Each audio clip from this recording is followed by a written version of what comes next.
Yes, we can hear you. But introduce Mr. Ameen Altajer. He is the CEO of Infiniteware, an artificial intelligence company that provides products and services to several clients across the globe. Infiniteware has been working with the large clients such as Saudi Aramco, STC, Zain, and the government of Bahrain. Mr. Ameen has been a software business for more than 15 years. Ameen used to work in R&D in Saudi Aramco and the US. His experience spans multiple technical disciplines ranging from artificial intelligence, AI, to security and penetration testing, 3D programming and simulation, hardware design and programming. He's the founder of the game development scene in Bahrain, where he teaches the magic of game development and AI.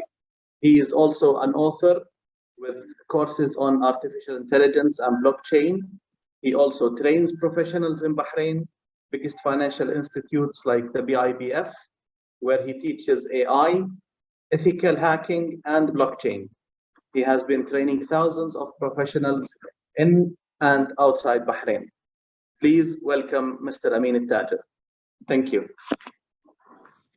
Hey everyone, thanks for having me. Thanks, Lloyd. That was actually a mouthful. I do apologize for that. Okay, so thanks for having me in here. My name is Ameen Altajer. I've actually done a lot of talks for the Rotary Club of Manama. I've been doing this for a while, so it's very cool to be here doing this again. So I'm not going to take a lot of your time, so let me start by sharing my screen first, so we can take it forward. Okay, can I have a confirmation when you can see the screen? Yes, I see the screen. Perfect. Okay, so the topic today is going to be sweet and short. I want to talk about this new thing that people are talking about, which is Web 3.0. And in case you didn't hear about it, decentralization is now the new craze. Everyone is talking about it, but there's a lot of miscommunication, that happens around the topic. I'm not going to spend time on myself. I think Laia has done a great job in here. Some of our clients, of course, you can always refer back to our website if you're interested. And some of our in-house AI products that we worked on in Infiniteware. Okay, so the idea of the internet is that it's pretty old. Although time is really relative, and like if you see it from a really grand scale, it might not be that too old of a product, but nonetheless, it's really old in the sense of where the internet is now today. So what happens is the internet was built on the idea of having everything centralized. Now you might really question the idea of that, but the idea is, like, if you look around, every system that we have somehow has this centralization idea embedded in. A great example is your banking systems. Now you got to go to the branch, you got to go to the bank in order to do stuff. And that is really cool, but nonetheless, that has a huge burden on you. The reason is everything goes back to this centralized institution that has all of your information, that is the bottleneck for all of your transactions. So if something goes wrong with that bank, you're going to be in a very different place, in a very dark place. And this happens every now and then, especially in Bahrain. If we're talking about local banks, you have a lot of issues every now and then happening in their systems. And so you gotta sometimes delay your workload in order to finish stuff, depending on their schedule. Now, it's not just that the internet is really old. The whole proposition of having your data in somebody else's data center is really freaky. Now, if you think about it, everything that we do online, like we surf the web, we buy stuff online. In the end of the day, you don't really own that data. You're just leasing, you're leasing the infrastructure from those big players. People like Google, people like Microsoft, let's say, Amazon, those big players in the world. What they do essentially is that they offer you their service and you're providing your data. So you're happily providing your data without really questioning, the gist of it. And so this is what we call Web 2.0, which is this organic move from Web 1.1. And what Web 1.0 was all about, having this sort of content coming into your machine without you being involved. Now with Web 2.0, with things like Google, Amazon, Netflix, you name it, it's all about this exchange between yourself and those services. So you give data and they handle your data as well. Now, this is great in terms of convenience. Don't get me wrong. It's really amazing. We've done a lot of great deals with these things, these technologies. However, there is now a time where we have to question things. A great example is this system that we call DNS. Now, it might sound really fancy if you're from the first look of it, but if we really want to dig down, if you go to google.com, by just putting google.com in your browser, you're triggering this system that we call DNS, or domain name system. And the whole purpose of that system is to translate your DNS name or your domain name from google.com all the way to the specific host, or the server in this case, so you can exchange data with that system. So in the case of Google, because I'm sure everyone in here uses Google services in different capacities, but if you can imagine that there's going to be a time where if you write google.com, you're directed to a different place, let's say a fake google.com website. What would it be? I mean, what would the case be in that case? I'm sure everyone's going to freak out, just like myself. And the reason is we're depending on those services to the fullest without really questioning how they work on the inside. Now, DNS is a very old system, and it works and it's under this Web 1.0 sort of umbrella. So meaning there's a lot of centralization behind it. So domain name system works in this centralized fashion. So if you really dig down more, there are 13 main servers or 13 main institutions in the world that are in control of this DNS system. So just fast forward, especially with these new updates that are happening between the Ukraine and Russia. If somebody in the US want to do something really bad, they can change those DNS names to point to another server, let's say in a different country, and then your data is going to travel all the way to the wrong destination. I'm sure you get the idea. You can think about it on your own. Now, if we talk about 2008, we had a very hard slap on the face when it comes to managing finances, especially for somebody who worked in the banking industry, just like myself, for more than 10 years. And so Bitcoin came as a savior. Now, nonetheless, like no matter what you heard about Bitcoin, Bitcoin's whole purpose was to build a currency that is decentralized, meaning there's no centralized institution that is control of the currency. So no central bank, no nation is in control of that sort of modality. And this is really great from a lot of aspects. So if you are somebody who believes in complete freedom, I'm sure you're rejoicing now. But if you're a country, you're probably now calculating all of the risks that can happen with something like that. So Bitcoin started this revolution of having decentralized finance, basically having the ability to buy and sell and transact without going to a centralized entity that can take control of your funds.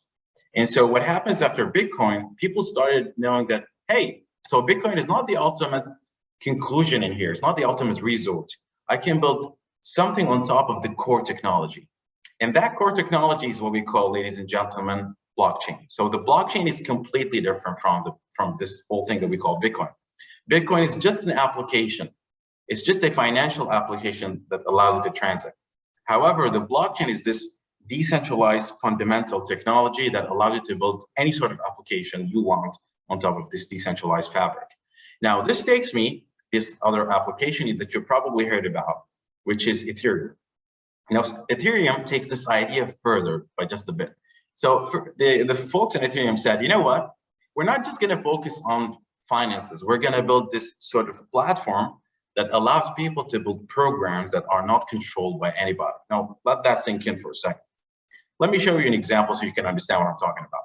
Now, when you go to a bank, you have a lot of faith in those guys.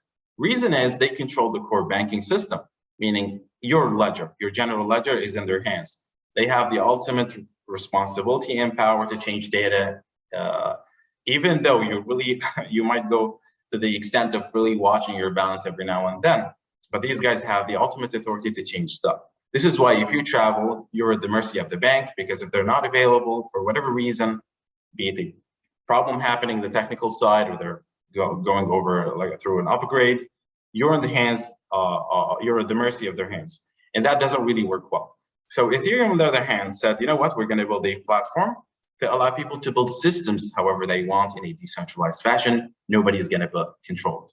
And a great example of that, when you build something, and these things that we call smart contracts are going to be baked in the this blockchain technology that we talk about, and nobody is going to be able to change it, even you as a creator. Now, this is a very powerful idea. So think about that for a second. Imagine I build a contract that allows people to buy real estate with this decentralized currency. There's no way in hell that I'm going to be able to go in and change the logic and twist it to my advantage. Now, this is a very powerful idea if you think about it. So Ethereum grew really, really big. Now we are in this stage where everyone is talking about those little creatures that we call NFTs.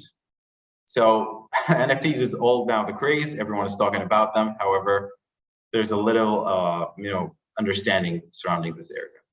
So the biggest market that we're talking about here that is concerned with this technology that we call NFT, which by the way stands for Non-Fungible Tokens. The whole purpose of NFTs is that you can store a file or a digital asset, okay? And this platform that we just talked about now, Ethereum, and then you're gonna be the sole owner of that sort of asset. So if you think about it, just like where we have proofs that we own certain real estate in the real world, or if you have certain lands that belong to us, it is exactly the same concept, but in the digital world. So in OpenSea, you can say, I'm gonna buy that thing, or I'm gonna buy that thing. And it's because using digital using blockchain and this, you're gonna be the only owner of that. Nobody can really tamper with that thing. There's no entity, no centralized institution that can say, you know what, I'm gonna revoke that. You're not gonna have that property anymore, which goes against whatever that governments believe in. So let that sink in again for a second. So OpenSea is this platform where you can sell digital assets. Now, my problem with OpenSea specifically is that people now are really betraying the technology and they're really abusing it. So the idea of digital assets is really great. I love it. As a technologist, it's amazing. However, I don't really get excited when I see picture of monkeys and all of that happening online. So this is one of the things that I really argue, that I use, when I argue with my friends about the technology. So yes, so NFTs is here to stay, sadly. I'm not happy about it, honestly. The tech is really beautiful. However, the application is not so cool. And everyone is investing in this NFTs without really understanding the magnitude of what they're doing. It's more like, if you really want to give it a single word, it's basically gambling. So here's the organic move, just to summarize for you guys. Web 1.0 was you just receiving all of that content from those big systems and all of those big players in the market. Web 2.0, now you had a say, now you have a tongue that you can use, you can go back and forth and share information. 3.0, you're going to be the sole custodian of the data, meaning that even Amazon, if they want to get or block you, they're not going to be able, because you own the keys to your data, literally. And so, ladies and gents, this is Web 3.0. I hope you really enjoyed it. And I want to leave you with that question. So is the idea of NFTs the best that humanity can strive for? Now, if you love this talk, I'm sure you're going to love the stuff that I have on my YouTube as well. You can check out my YouTube. Just write Ameen Altajer on YouTube or Google. You're going to see my talks on Google, Middle East. Some of them are actually on AWS as well. And I talk about open banking. I talk about reverse engineering. Most of my stuff are actually technical. And I also have a lot of details nuggets that I put every week under a show that I call Did You Get It? Or on Bahraini Arafta Ushlon. So it's really cool for the people who want to know those specifics. Thank you very much for having me. I hope I did not take very long, and I'm not sure if you want to open up for questions. Otherwise, I'm going to have to let you go. All right. Yes, we're opening up for questions. Can you just unshare your screen, please, so we can so we can see the audience. Yep. There you go. Thank you very much. My pleasure. So we'll open it up 5 minutes question time. We have one already from DGG, Dr. Dhafar. Please go ahead. Oh, well, and he's mute. I mean, you're muted. Anyway, I mean, thank you very much for your presentation. But I will tell you, I'll be very frank with you. Go for it. And tell you that I did not understand anything what's been said, because I'm not a high-tech guy like you, you know. I think it's what we need is in the future. يعني, believe me, I mean, أنت واحد من عيالنا يعني. So I want to tell you, maybe we have to make it for layman language, يعني, for people who are, my level. You know, I know that there are a lot of the young generation will take it just like this. They, whatever you're saying, they grab it because they live it. But many people don't live these technology you're talking about, so will not understand how am I going to benefit from all what you're telling me today. How am I, as a non-high tech person, can benefit from what you are offering us today? Thank you very much. Very interesting. But of course, I mean, relax. What you're saying is completely legit. So what I'm going to do now is that I'm going to share in the chat 2 videos that I have on my YouTube that I actually, I've done to explain how NFTs work in a very, as you said, layman language. It takes you, by the way, in Bahraini, in Arabic, and Muharraqi as well. So ونحن محرقين بعد كلنا معك ولا يهمك. حبيبي. Yeah, what happens is in those 2 videos, inshallah, you're going to understand the whole thing in a very layman terms. But nonetheless, I completely understand. A lot of people are suffering when it comes to understanding the tech because, it goes to a stage where you got to understand a lot of fundamentals before you go into that. But if I had to summarize this idea, Bafer, is that the idea of ownership is now transforming into this digital space. I don't have to give you a paper to explain to you that I own this land for the sake of example. Now it's going to be all digital and you can't argue with that. So back in the day, for example, let's talk about the Hukuma, the government. The government owns the records that say Bafer owns that real estate. In the new future, there's not going to be a centralized institution that can do that. You will have the ultimate keys. Everything is supported by cryptography or alam tashfir. So you can't argue with the machine. And this is the beautiful thing, is that you can't count on an institution. So think about Russia for now. For example, Russia, because of the issues that happened with SWIFT, Russia is now in a very paralyzed space. They can't move their funds globally. But in Web 3.0, they're going to be able to do that because they don't need the consent of other systems or other entities to conduct transactions. So I'm sure you got the idea, or at least the gist of it. We found the solution for Russia, Lakan, which is good. Yeah. By the way, they're actually using it. So they're using cryptocurrency to actually transact, but you can't use the same volume as SWIFT. Okay, thank you. And at least it's much better now. I mean, I see the 2 videos, Bafer, please. You're gonna love it. And I'm always reachable, by the way. Instagram. Thank you. Throw me a message, and I'll be more than happy to help. Thank you, Ameen. Thank you very much. Sure. Good. Thank you for that. Now, just a question from me. Ameen. Go for it. Now, as I understood, NFT is sort of similar to Bitcoin and that, where you own an image. You don't own the image. The image is owned by everybody else, similar to the Bitcoin technology, or what's it called? The actual name of the technology, I forgot. Now, this NFT, do you think there's any actual application for it in the future, rather than just these images of monkeys we see now on the? Yeah, of course. Yeah. So what do you predict? Yes. Yeah. So NFTs are basically the stepping stone of building a new technology that has to do with ownership. Now, if you've seen my slides, the last slide that I showed, it had this sort of monkey robot sort of mesh thing.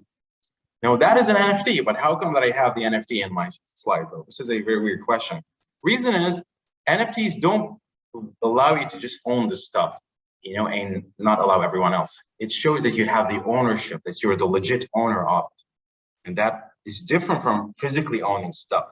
Now with NFTs, there's another technology that we call IPFS, which stands for Interplanetary File System.